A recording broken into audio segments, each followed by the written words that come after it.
murakoze murakagira Imana. Ariko kandi itorero Urumuri kandi tugihari twabateguriye umukino w'uburyo umwami yaganuraga. Habanzaga kuganura umwami kugira rubanda rugufi natwe tuze kuganura, maze kandi muraza kunkundira aho biri ngombwa dukomeze tubashimire.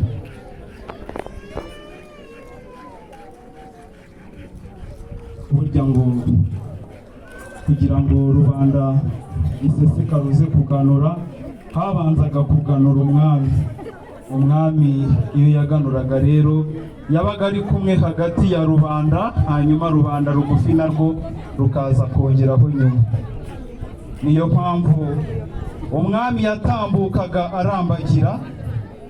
Umwami ngo ntabwo atembera ahubwo ararambagira, akarambagira aje mu nteko ni hamwe umwami yicara. Ubwo iyo yicaye abatetse. Umuganura wari umunsi mukuru gakondo w'Abanyarwanda wo gushima Imana umusaruro w'ibyagezweho mu buhinzi, cyane cyane imbuto za mbere zisarura. Wabaga ari igihe cyo kwishimira ko igihugu gifite ibitunga abaturage no gusangira umusaruro.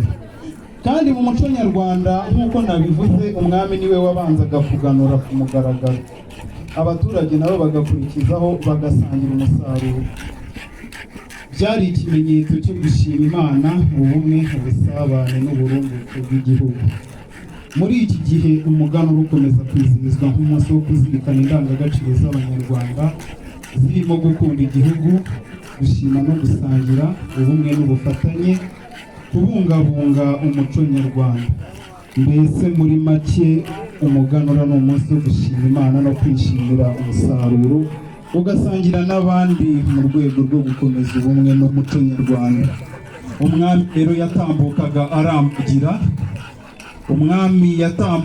arambagira, ari nako asuhuza rubanda rugufi, ndetse rubanda rugufi rumuha amashyi menshi cyane n'impundu ku mwami. Umwami agatambuka arambagira rwose, ngo kubona umwami byari igikorwa cyiza. Cyangwa se ngo wabaga ahetse umwami, nubwo kuri uwo munsi w'umuganura yazaga arambagira, mbese iyo wabaga uhetse umwami wabaga nkaho uhetse umwana. Umwami kandi agakomeza asuhuza rubanda rumuha amashyi menshi cyane. Umwami agakomeza atambuka, abantu benshi rubanda rugufi rwishimiraga kubona umwami arambagira. Maze iyo byarangiraga umwami yatambukaga afite icumu ryiza, maze kandi agatambuka mu nteko yagenewe n'abiru. Mbibutsa kandi ko igihe turi kumwe n'inyuramahanga rutazirikana guhaba rubimbura hanye na yosimu nguma tudashyirwa isura imbere nawe ugize Imana y'abagabo namwe ukomereka nk'ufite nkaba inkubita idatinya ndi inyambo sinyenga mu cyoro udatinya ndi umuhungu n'ibyijana. Ibyo kandi iyo byarangiraga hatumizwaga umugabekazi n'umwamikazi. Iya mahembera rw'inyemi amasimbi rutera makusigira ku masida teterezwa n'akamo k'abashumba bakaza batera kabuye mu kabumbiro ka Kambanda. Inyuma n'ishinzi nabo niko batambukaga, ariko kandi hagakurikiraho inshinzi z'ibwami. Inshinzi z'ibwami ngo nta wabaga wibeshya gukora ku mwami iyo habaga nta ngabo zaje muri icyo gitaramo. Inshinzi z'ibwami wakoragaho zigahita zikwirenza, maze zikaza zifite n'amacumu. Ariko kandi abo mubona imbere yanyu ari umwamikazi n'umugabekazi. Umwamikazi yabaga ari umugore w'umwami, naho umugabekazi akaba iki yemwe? Umugabekazi yabaga ari iki? Yabaga ari nyina w'umwami. Bakaza bagatambuka, ndetse n'inshinzi z'ibwami zikaza zihuta zirenze cyane, uza gukora ku mwami baze kumwirenza, maze bakaza aho mu gitaramo bakaba bagiye kuganura. Maze uruti yigira imbere bagakomeza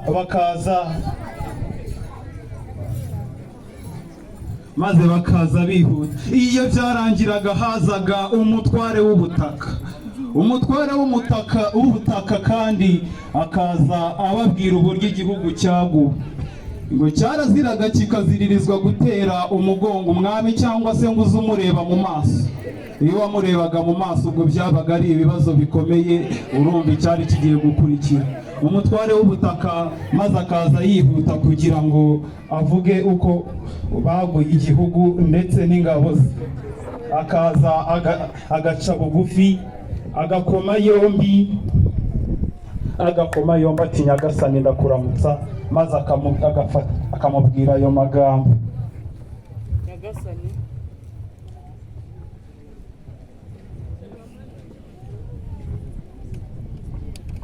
igihugu twaracyaguye, imbago twarazishinguye, tuzigize inyuma, twateye Ubuganza, dutera Ubwanacyambwe, dutera Ndorwa, Ubugesera n'Ubuganza, igihugu tukigira kinini.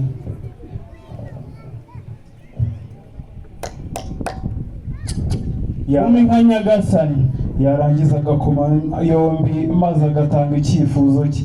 Cyaraziraga kikaziririzwa kureba umwami mu maso. Iyo byarangiraga kandi hatumizwaga umutware w'inzoga, akaza akatwereka uko twizihiza amasaka, maze akaza akaganuza umwami, akamuzanira inzoga. Iyo nzoga rwose yabaga ari inzoga nziza. Akaza nawe yihuta nta kureba umwami mu maso. Cyaraziraga kikaziririzwa guhangara umwami mu maso.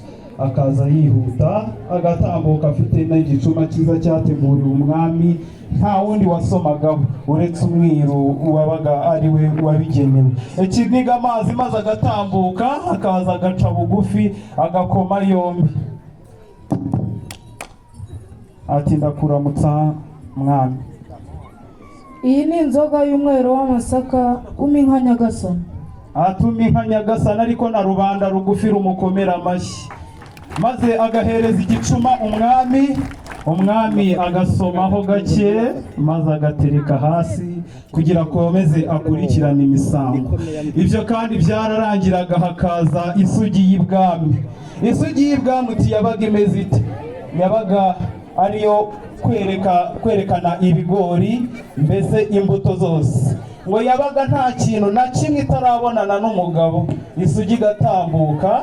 Ariko iyo isugi y'ibwami iyije igiseke ifite se cyangwa igisabo